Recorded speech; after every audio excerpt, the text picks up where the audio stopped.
Konnichiwa semuanya, saya Hiroki Gato. Kita ketemu di konten Weekly Monologue. Di konten ini aku mau review kegiatan-kegiatanku dalam satu minggu ini. Hari ini tanggal 3 Maret, hari Jumat. Jadi kita review mulai dari tanggal 25 Februari, hari Sabtu. Tanggal 25 Februari hari Sabtu ada sebuah acara bernama Cantik Indonesia. Tapi cantik itu tuh tulisannya adalah CATINQUE, Cantikque Indonesia. Itu kosakata yang digabung cantik dan juga antik. Cantik dan antik Indonesia. Diselenggarakan oleh brand batik yang ownernya orang Jepang, namanya ROU Indonesia, ROU Indonesia. Jadi mereka yang bikin acara untuk pameran batik antik batik, bukan batik yang baru, tapi antik, memang yang kuno. Dan acara itu mendatangkan bintang tamu namanya Mami Kato, sama-sama punya marga Kato. Aku udah kenal lama sih sama orang ini. Dia itu orang Jepang yang tinggal di Jogja. Lebih tepatnya di Magelang, dekat Borobudur, ya di situ. Jadi dia tinggal di situ sudah 20 atau 30 tahun di sana. Suaminya orang Indonesia. Aku kenal sama anaknya juga gitu. Tapi Mami-san sendiri juga aku udah kenal udah lama banget. Kita kenal dari Jepang. Dan si Mami-san itu punya galeri di Jogja dan dia memang kolektor batik antik. Dan juga dia desain juga atau bikin juga, dia jual juga. Dan dia punya guest house di Jogja juga. Ya pokoknya dia tuh udah lama tinggal di Indonesia, lebih tepatnya di Jogja. Dan kumpulin banyak batik-batik yang sangat berharga, batik-batik kuno yang sangat berharga. Dan kemarin ada pameran batik antik itu di Jakarta, namanya Arjuna Cafe dan Foto Studio. Jadi di situ itu cafe sekaligus foto studio. Tempatnya bagus banget, tempatnya juga ada banyak furniture antik juga. Jadi sama-sama antik temanya. Di cafe yang banyak barang antik, kita pamerin batik-batik antik juga. Dan di situ aku nyanyi dari jam 5.30 sore sampai jam 7. Ada bagian 1, bagian 2, masing-masing 6 lagu sampai 7 lagu. Jadi jumlahnya berapa ya? 14 lagu gitu. Aku nyanyi di cafe itu. Tamu-tamunya hampir semuanya orang Jepang kecuali fansku 2 orang Indonesia. Nah, selain itu ada pegawai-pegawai orang Indonesia juga sih. Tapi yang beli tiket dan datang rata-rata orang Jepang karena emang acara ini itu semuanya dalam bahasa Jepang. Sebenarnya sebelum live aku ada juga talk show dengan Mami Kato-san dan juga ROU Indonesia. Di situ juga pakainya semuanya bahasa Jepang dan orang Jepang yang ikut memang. Ya mereka targetnya memang orang Jepang sih. Nah untuk live aku kebetulan karena aku bakal nyanyi lagu-lagu Indonesia juga, jadi orang Indonesia juga datang, fansku juga datang gitu. Tapi tiketnya lumayan, harganya lumayan 500.000, termasuk makanan dan minuman dan juga live aku. Gitu. Full sih, penuh, tempatnya penuh. Akhirnya berapa orang ya? 40 atau 50 orang. Itu nggak nyampe 50 ya, 40 orang. Udah full, tiketnya habis. Dan seru banget live-nya. Dan kali ini pertama kali aku coba untuk bawain lagu-lagu lama Indonesia juga. Contoh, kayak Nurlela. Hai Nurlela, sukanya yang bocaca. Nurlela, bawain Nurlela. Dan juga Bengawan Solo. Satu lagi apa lagi ya? Bengawan Solo, Nurlela, dan juga Kicir ini lagunya. Dan juga aku bawain Tanah Airku. Jadi 4 lagu yang Indonesia, yang lagu lama, kombinasi dengan lagu-lagu Indonesia yang aku translate seperti Ya Laskar Pelangi, Ruang Rindu, dan juga apa lagi ya kemarin ya, Benci Untuk Mencinta, dan juga beberapa original kayak Satu Hati, Terima Kasih, Happy. Happy itu cover dari Mocha ya. Pokoknya begitu, jadi kombinasi jadinya 14 lagu. Dan itu seru banget karena setiap lagu, aku sebelum nyanyi, aku jelasin dulu backstory lagu yang bakal aku bawain setelah itu. Jadi untuk Nurlela, ya aku kenalin pengarangnya siapa, penulisnya siapa, yang nyanyinya siapa, ini diciptakan tahun berapa, di mana, itu semuanya aku jelasin dulu. Dan aku jelasin juga isi liriknya dan juga melodinya kayak gini gitu. Dan ya semuanya, untuk semua lagunya ya aku bakal kayak gitu kemarin. Dan karena orang Jepang itu rata-rata nggak tahu lagunya, dan rata-rata nggak tahu sejarahnya juga.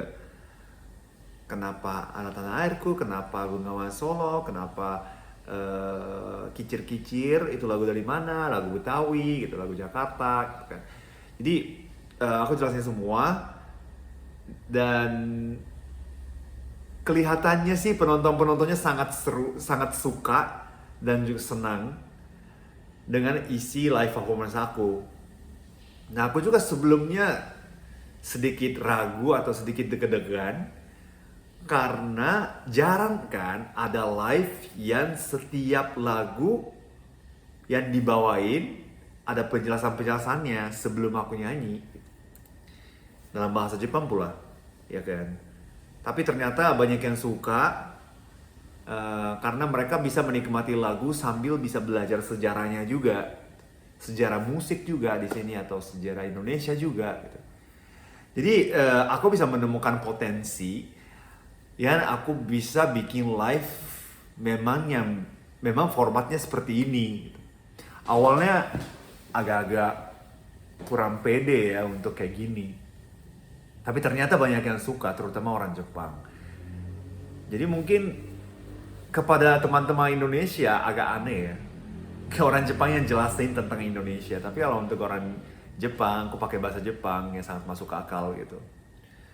Ya, dan teman-teman Indonesia juga sangat senang yang ada di situ.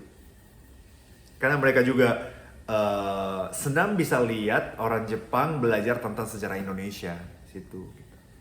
Jadi mungkin untuk kedepannya juga aku bakal bikin live yang formatnya seperti ini kepada orang Jepang yang tinggal di sini terutama. Mungkin suatu hari aku ke Jepang juga, dan di Jepang juga nanti mau bikin yang acara seperti ini. Semoga terwujud ya cita-citaku ya. Semoga semakin banyak orang Jepang yang tahu tentang sejarah Indonesia dan juga musik Indonesia. Soalnya ada banyak banget lagu-lagu Indonesia yang bagus sekali dari zaman-zaman kuno, lama gitu. Kalau lagu-lagu sekarang kan kalian bisa dengar di Spotify dan segala macam. Ada banyak artis Indonesia juga udah rilis di dunia gitu kan. Tapi ya lagu-lagu lama itu kadang-kadang kalau nggak ada penjelasan apa-apa ya nggak ada kesempatan untuk dengar lagunya. Semoga aku bisa menjadi di sini juga, bisa menjadi jembatan antara Indonesia dan Jepang. Itu tanggal 25 hari Sabtu kemarin. Tanggal 26 aku ngapain ya? Lupa tanggal 26 aku ngapain. Oh iya, tanggal 26 itu aku bikin live streaming untuk online salon di Jepang. Online salon itu apa? Itu kayak fanbase yang berbayar di Jepang. Jadi membernya semua orang Jepang. Karena aku selalu bikin live streaming atau nulis sesuatu, nulis kayak blog dalam bahasa Jepang untuk mereka. Ada member-membernya, kayak YouTube membership gitu. Jadi setiap bulan harus bayar 1.000 yen, 100.000 rupiah untuk menjadi member aku. Jadi mereka mendukung aku secara finansial ya. Setiap bulan 1.000 yen, dan timbal baliknya adalah aku nulis artikel hampir setiap hari. Dan juga sebulan sekali kita bikin Zoom session dan kita komunikasi antara member. Dan aku juga hadir di situ.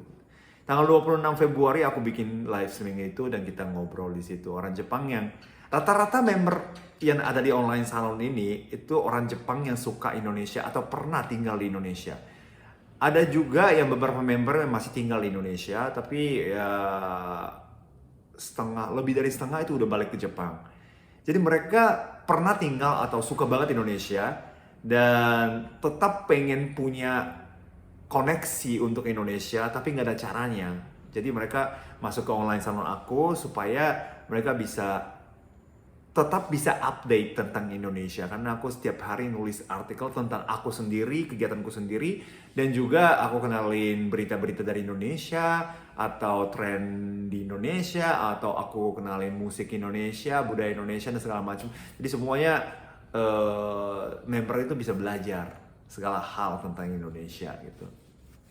Nah, tanggal 26 kayak gitu. Tanggal 27 aku ketemu seorang teman mix Indonesia dan Jepang yang sekarang tinggal di Jepang. Dan emang dari dulu aku kenal sama orang ini, dan orang ini namanya Miki. Miki itu pernah belajar di sekolah Jepang yang ada di Jakarta, lebih tepatnya di Bintaro. Jakarta Japan School, JJS ya. Jadi dia lulusan JJS dan dia udah balik ke Jepan, sudah mau selesai kuliah. Sekarang udah semester berapa ya? Semester terakhir kalau nggak salah. Jadi dia ya hampir mau lulus lah ya. Jadi udah lama aku kenal sama orang ini. Kenalnya kenapa? Karena aku pernah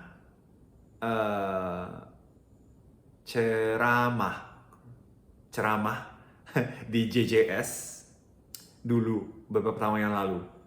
Waktu si Miki masih SMP kelas 3 kalau nggak salah. Jadi kita pertama kali ketemu di situ. Dan dia lihat aku ngomong di depan murid-murid dan juga guru. Dan aku nyanyi juga. Dan dia sangat suka lagu-laguku, dan juga dia sangat dapat kata dia sih dapat inspirasi dari cerita-ceritaku. Makanya setelah itu dia sempat kirim DM kalau nggak salah di Instagram. Nah setelah itu waktu aku manggung di Indonesia Festival di Jepang, dia samperin aku di situ. Dan dia memperkenalkan diri, nama saya Miki dan pernah aku lihat kamu di JJS dan bla bla bla bla. Dan setelah itu, sejak itu kita kontak-kontakan. Dan setelah dia mulai kuliah dan dia juga belajar, dia sempat tinggal di Indonesia juga beberapa bulan gitu. Jadi kita sering tukar pikiran dan juga dia itu kan half Indonesia Jepang ya. Tapi dia besar di Jepang. Jadi kayaknya pikirannya, cara pikirnya, hatinya itu kayak orang Jepang. Tapi di dalam dia ada darah Indonesianya. Jadi dia juga pengen menjadi jembatan antara Indonesia dan Jepang. Dan dia pengen dia pengen bermanfaat untuk kedua masyarakat, Indonesia dan Jepang, kedua negara gitu. Jadi kita ketemu dan tukar pikiran di tanggal 27 Februari. Tanggal 28 seperti biasa ada live streaming di GoPlay, itu media dari Gojek, namanya Hiro Sensei, setiap hari Selasa jam 18.30 Indonesia Barat. Di situ ya seperti biasalah aku bikin live streaming.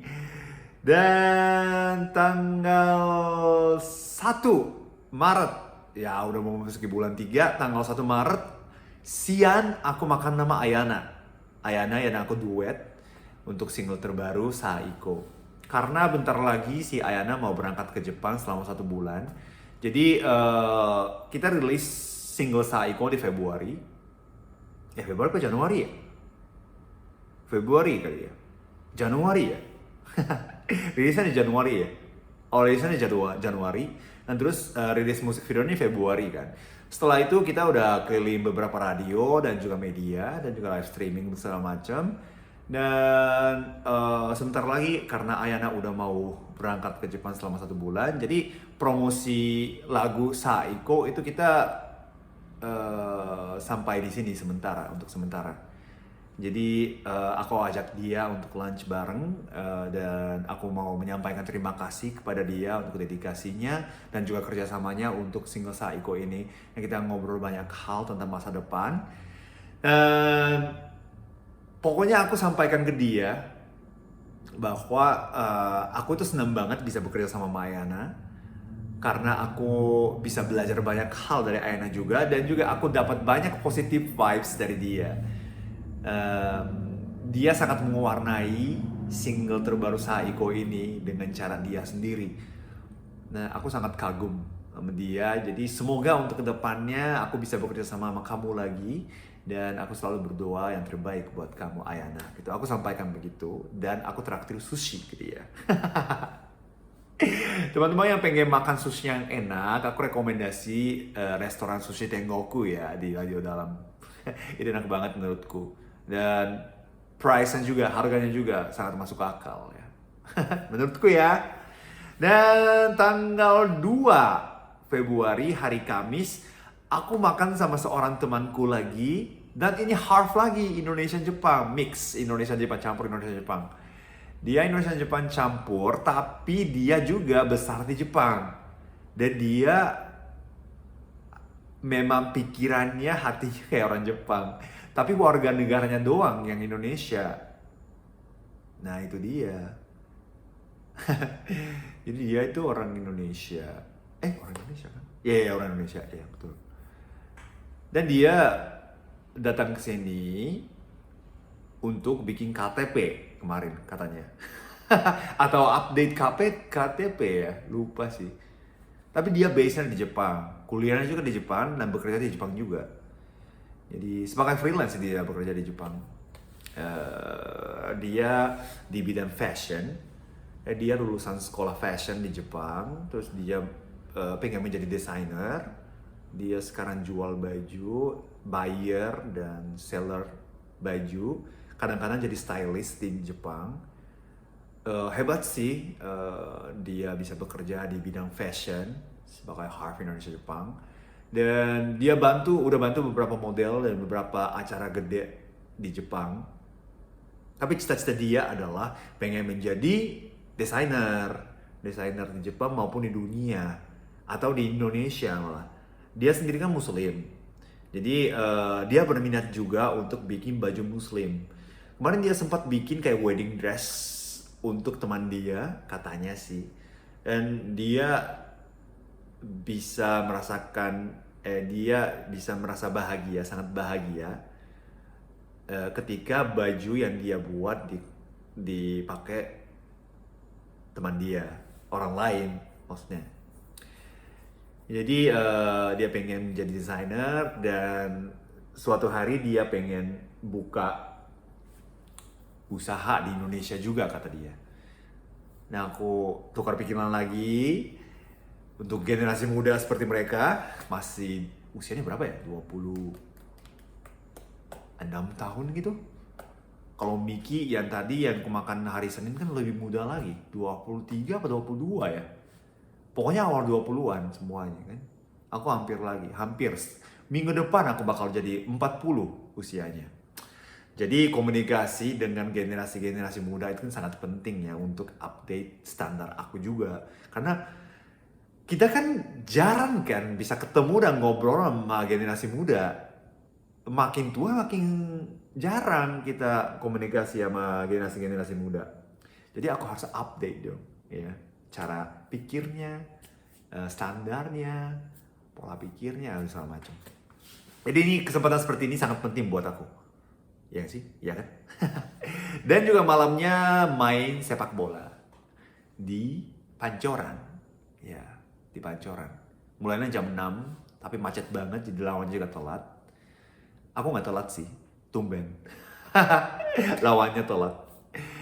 Tapi selalu sih waktu main bola di Pancoran itu selalu teringat kejadian yang kehilangan HP. Aku habis main bola, naik Gojek, terus HP-nya jatuh dari saku. Selalu teringat momen-momen itu. Anyway, dan juga hari ini tanggal 3 Maret hari Jumat, tadi aku barusan selesai live streaming. Aku setiap hari Jumat jam 9 waktu Indonesia Barat, jam 9 malam waktu Indonesia Barat, aku selalu live streaming di YouTube channel Hiroaki Kato. Ya, tapi emang konten-konten aku di YouTube kan viewersnya paling 100, 200 gitu kan. Dan juga live streaming juga paling yang nonton 20 orang, 30 orang gitu. Padahal subscribersnya 130 ribu loh guys. Ya mungkin kurang menarik atau gimana, nggak tahu ya.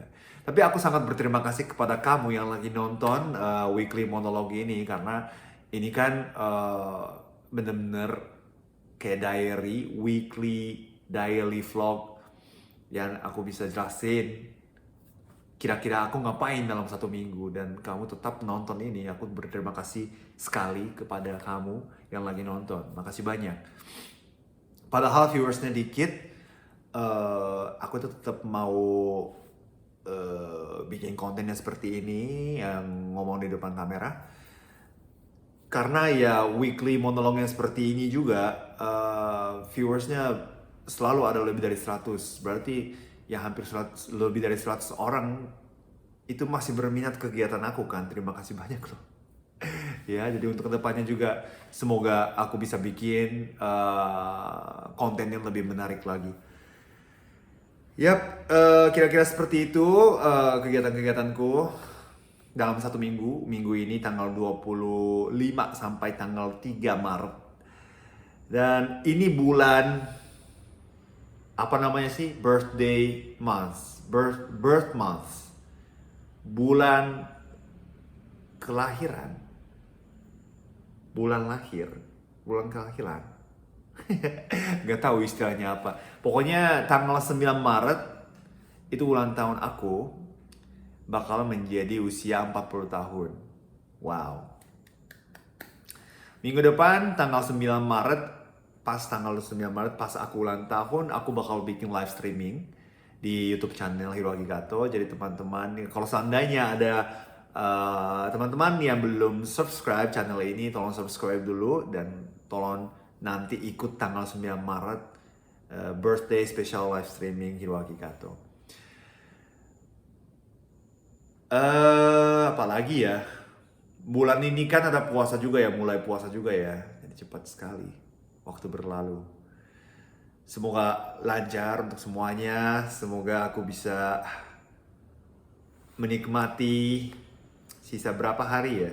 Sisa 6 hari atau 5 hari usia kepala 3. 5 hari kemudian aku bakal jadi usia kepala 4. Oke, sekian. Terima kasih banyak teman-teman. Semoga kalian suka kontennya. Kalau suka, kalian jangan lupa subscribe channel ini. Dan like boleh, komen boleh banget, dan sangat senang. Dan share juga boleh banget. Terima kasih banyak sebelumnya. Nama saya Hiroaki Kato. Jangan lupa nonton musik video Saiko yang dari Hiroaki Kato Channel. Dan sampai bertemu lagi di konten berikutnya. Tanggal 9 Maret 2023 aku bakal bikin live streaming spesial untuk ulang tahun. Arigatou gozaimashita. Bye bye.